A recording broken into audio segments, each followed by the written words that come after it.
So you want a podcast, and welcome to this week's show. I want to continue to thank everybody that's rated and reviewed the show. All of the feedback has been amazing, and I really appreciate all of it. I want to encourage you, if you have friends who are small business owners, work in a medium-sized business, marketing professionals, other podcasters, whatever, anyone you think would benefit from learning about this. My goal is to spread the amazing things that podcasting can do for the world, for businesses, to as many people as possible. So if you can, please share this podcast with anyone you know that you think would benefit from it. I want to tell you about Lou Mongello. He is a Disney podcaster, one of the biggest Disney podcasters out there, but he is also an excellent business coach, community builder, entrepreneur, and he has an event called Momentum. This event, this conference, Momentum, I first attended 2 years ago in 2016, and I consider it the turning point in my entrepreneurial journey and starting my business. I really was struggling in my current business and didn't know where to go. And going to this conference gave me direction. It gave me forward momentum, no pun intended.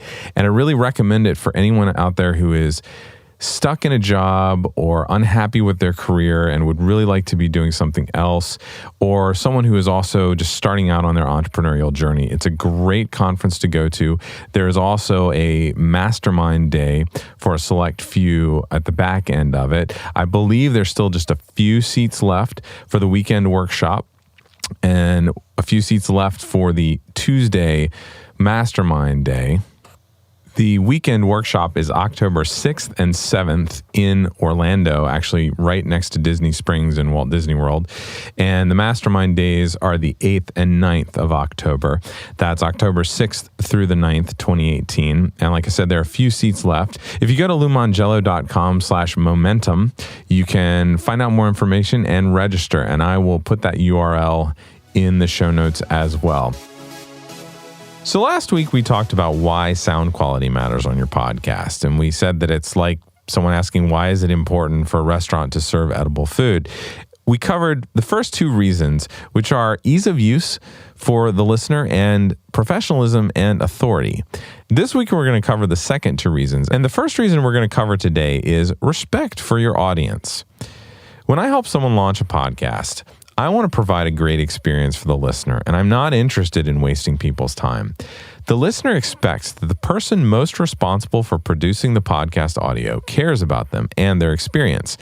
Listeners will face an internal struggle when they encounter poor quality sound on a show that they love.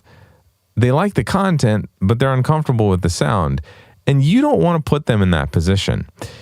If someone is willing to download and listen to your show, you need to do everything you can to provide the best listening experience. Otherwise, your listener will, justifiably, unsubscribe. Like I said before, the first impression is crucial. Think of it this way.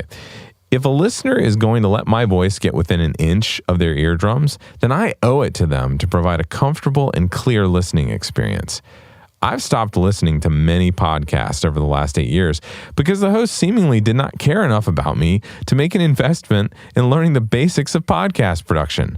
I move on to someone with better sound quality, and more often than not, they release better content as well. You also have things like harmful sound, clipping, distortion, and S frequencies. Bad sound quality can actually cause physical damage. You can damage ears. You can make people ill.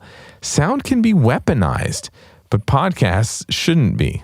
Okay, the next and final reason why sound quality matters in a podcast is competition. You're competing with many other things. You're competing with better sounding podcasts, music, professional grade audiobooks, YouTube, live video, television. And quality is only improving. Stuff gets better. We don't watch black and white TV anymore, do we? Podcasts have improved too, and listeners know what high quality sounds like. I've had conversations with people who hear it. Like I mentioned last week, there are thousands and thousands of shows out there to choose from. Why would you listen to bad audio? The highest rated shows, with very few exceptions, always have high quality sound. What are you an expert at? If you have a podcast, chances are your show features your area of expertise. but how much do you really know about podcast production? My clients often thank me for making their shows sound great, but in my opinion, the main benefit I provide for all of my production clients is time. Time to do what they are experts at. Time to grow their businesses. Time to focus and not stress out trying to do the technical production work that isn't their area of expertise. If you have a podcast or want to start one and you're ready to save 3 hours or more each week to focus on the stuff you're an expert at, I'd love to do all of your editing, mixing, mastering, and show distribution for you so that you can focus on growing your community and business. You can find out more at emeraldcitypro.com/services.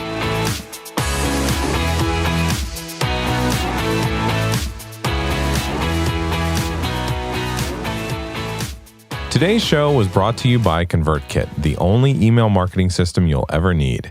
After 5 years with the email marketing provider that everyone starts out with, you know who I'm talking about, I was desperately searching for one that was simple, easy to manage, and affordable.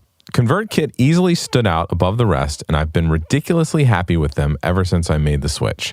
Emailing my community and creating automation series for special resources has never been so simple. Whether you're ready to start your first email marketing setup or you're searching for a new provider, I highly recommend Convertkit. Go check them out and other resources that I recommend at dannyosment.com/resources. That's dannyosment.com/resources.